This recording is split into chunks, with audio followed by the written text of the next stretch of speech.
आज हम बात करेंगे एक ऐसे रहस्य की जो 100 सालों से भी ज्यादा वक्त से रेत और पत्थर के पीछे दफन है। एक ऐसी कहानी जो आज भी बड़े बड़े इतिहासकारों और वैज्ञानिकों को सोचने पर मजबूर कर देती है। और यही यही वो सवाल है जो सबसे बड़ा रहस्य है। आखिर ऐसी क्या नौबत आ गई कि इस 800 साल पुराने भव्य मंदिर को रेत से भरकर हमेशा हमेशा के लिए सील कर दिया गया। बात है 1903 की। उस वक्त के ब्रिटिश लेफ्टिनेंट गवर्नर ने एक ऐसा फैसला लिया जिसने 120 साल पुराने रहस्य को जन्म दे दिया। उन्होंने हुक्म दिया कि मंदिर के मुख्य असेंबली हॉल को रेत से भर दिया जाए और उसके सारे दरवाजे पत्थर से चिनवा दिए जाएं। पर सवाल यह है कि आखिर क्यों? क्या वो किसी चीज को बचाना चाहते थे या फिर कुछ छिपाना? तो इसे क्यों बंद किया गया ये समझने से पहले हमें ये जानना होगा कि आखिर अंदर था क्या। ऐसा क्या था जिसे दुनिया की नजरों से छिपाना जरूरी था। चलिए इस बंद दरवाजे के पीछे के राज को जानने की कोशिश करते हैं। क्योंकि देखिए, जो अंदर बंद किया गया था वो कोई मामूली ढांचा नहीं था। वो प्राचीन इंजीनियरिंग और विज्ञान का एक जीता जागता चमत्कार था। एक ऐसी संरचना जो इतनी एडवांस थी कि आज भी उसकी पूरी तरह से व्याख्या करना मुश्किल है। कोणार्क सिर्फ एक मंदिर नहीं था, वो अपने आप में एक बहुत बड़ी वैज्ञानिक मशीन थी। तो चलिए देखते हैं कि ये मंदिर अपने समय से कितना कितना ज्यादा आगे था और वो कौन सी तकनीक थी जिसने इसे एक किंवदंती बना दिया।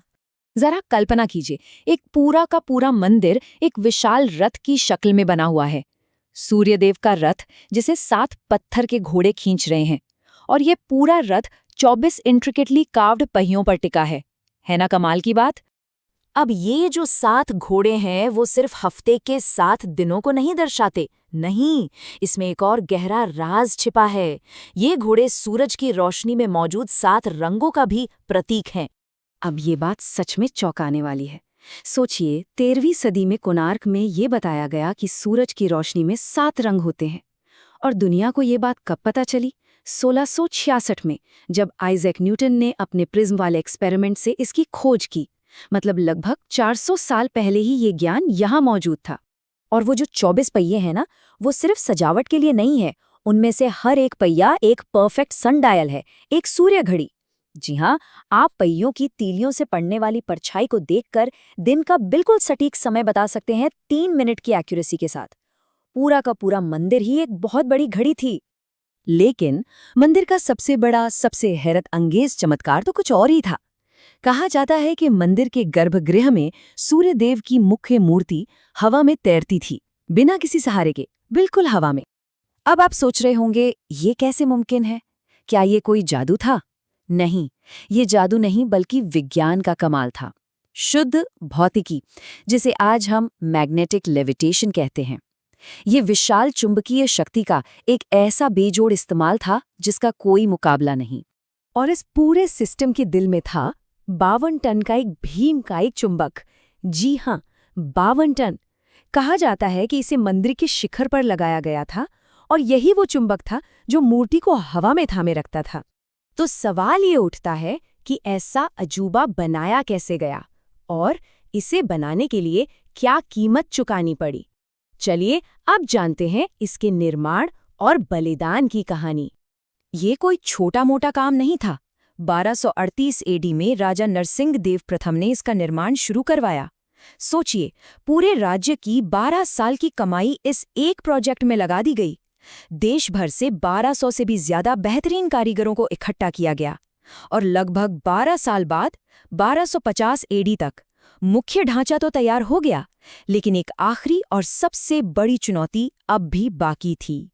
वो आखिरी चुनौती थी 52 टन के उस विशाल चुंबकीय पत्थर को शिखर पर रखना।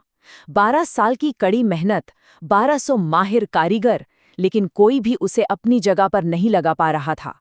जब सारे कारीगर नाकाम हो गए तो राजा ने एक बहुत ही क्रूर आदेश दिया। अगर सूर्योदय तक पत्थर अपनी जगह पर नहीं लगा तो सभी 1200 कारीगरों का सर कलम कर दिया जाएगा। अब सबकी जान दांव पर लगी थी। और ठीक उसी वक्त कहानी में एक नया मोड़ आया। मुख्य वास्तुकार का सिर्फ 12 साल का बेटा, जिसका नाम था धर्मपद, वहां पहुंचा और उस बच्चे ने वो कर दिखाया जो 1200 उस्ताद नहीं कर सके। उसने वो पत्थर अपनी जगह पर लगा दिया। लेकिन उसकी ये कामयाबी एक नई मुसीबत ले आई। कारीगरों को डर था कि अगर राजा को पता चला कि ये काम एक बच्चे ने किया है तो वो उन सबको अपमानित महसूस करके मार डालेगा। 1200 लोगों की जान बचाने और अपने पिता का सम्मान रखने के लिए उस 12 साल के लड़के ने एक ऐसा बलिदान दिया जिसे सुनकर आज भी रोंगटे खड़े हो जाते हैं। उसने उसी मंदिर के शिखर से छलांग लगाकर अपनी जान दे दी ताकि वो राज हमेशा के लिए दफन हो जाए और 1200 कारीगरों की जान बच जाए। तो मंदिर तो बन गया, एक चमत्कार की तरह खड़ा था। लेकिन देखिए किस्मत का खेल, जो चीज इस मंदिर की सबसे बड़ी ताकत थी, यानी इसकी चुंबकीय शक्ति, वही आगे चलकर इसके पतन की वजह बनी। हुआ ये कि 16वीं-17वीं सदी में जब यूरोपीय नाविक यहाँ से गुजरने लगे तो उन्होंने इस मंदिर को एक नया नाम दिया, ब्लैक पगोडा। ऐसा इसलिए क्योंकि मंदिर का जो मैग्नेटिक फील्ड था वो इतना ज्यादा शक्तिशाली था कि उनके जहाज़ों के कंपास पागल हो जाते थे। सुइयां गोल गोल घूमने लगती, जहाज रास्ता भटक जाते और कई बार तो ये चुंबकीय खिंचाव उन्हें खींचकर किनारे पर ले आता और जहाज तबाह हो जाते। और फिर कहते हैं कि इन सबसे परेशान होकर पुर्तगाली नाविकों ने मंदिर पर हमला किया और अपने जहाज़ों को बचाने के लिए उन्होंने उस 52 टन के मुख्य चुंबक को निकाल दिया। बस यही वो पल था जिसने सब कुछ बदल दिया। वो एक चुंबक सिर्फ मूर्ति को नहीं थामे हुए था, वो पूरे मंदिर के स्ट्रक्चरल बैलेंस की चाबी था। उसके हटते ही पत्थरों को जोड़ने वाली आयरन क्लैंप की व्यवस्था फेल हो गई और ये बेजोड़ ढांचा धीरे धीरे ढहने लगा। और ये कहानी हमें वापस ले आती है आज के दौर में और उन्हीं बंद दरवाजों पर जहां से हमने ये सफर शुरू किया था। सदियों तक ये मंदिर खंडहर बना रहा, फिर 1837 में इसे दोबारा खोजा गया। लेकिन हालत इतनी खराब थी कि 1903 में अंग्रेजों ने इसे पूरी तरह ढहने से बचाने के लिए जगमोहन को रेत से भरकर सील कर दिया। और तब से 120 साल से भी ज्यादा का वक्त बीत चुका है। लेकिन अब 2022 में आर्कियोलॉजिकल सर्वे ऑफ इंडिया यानी ASI ने ऐलान किया है कि वो इस रेत को बाहर निकालेंगे। 2025 से कोर ड्रिलिंग का काम भी शुरू हो गया है ताकि पता चल सके कि इसे सुरक्षित तरीके से कैसे खाली किया जा सकता है। और हाल के सर्वे में एक दिलचस्प बात सामने आई है। वो रेत जो 1903 में भरी गई थी वो अब नीचे बैठ गई है और ऊपर लगभग 13.5 मीटर की एक खाली जगह बन गई है, एक गैप, एक खाली कमरा। लेकिन इस रेत को बाहर निकालना कोई बच्चों का खेल नहीं है, ये एक बहुत ही नाजुक और खतरनाक इंजीनियरिंग का काम होने वाला है। तो अब जब आधुनिक विज्ञान उन बंद दरवाजों पर फिर से दस्तक दे रहा है, तो सवाल वही है, एक सदी से भी ज्यादा की खामोशी के बाद अंदर कौन से राज दफन हैं? क्या अंदर कोई अनमोल खजाना है, या कोई ऐसा सच जो इतिहास को बदल दे, या फिर अंदर कोई खतरा छपा है जिसका हमें अंदाजा भी नहीं?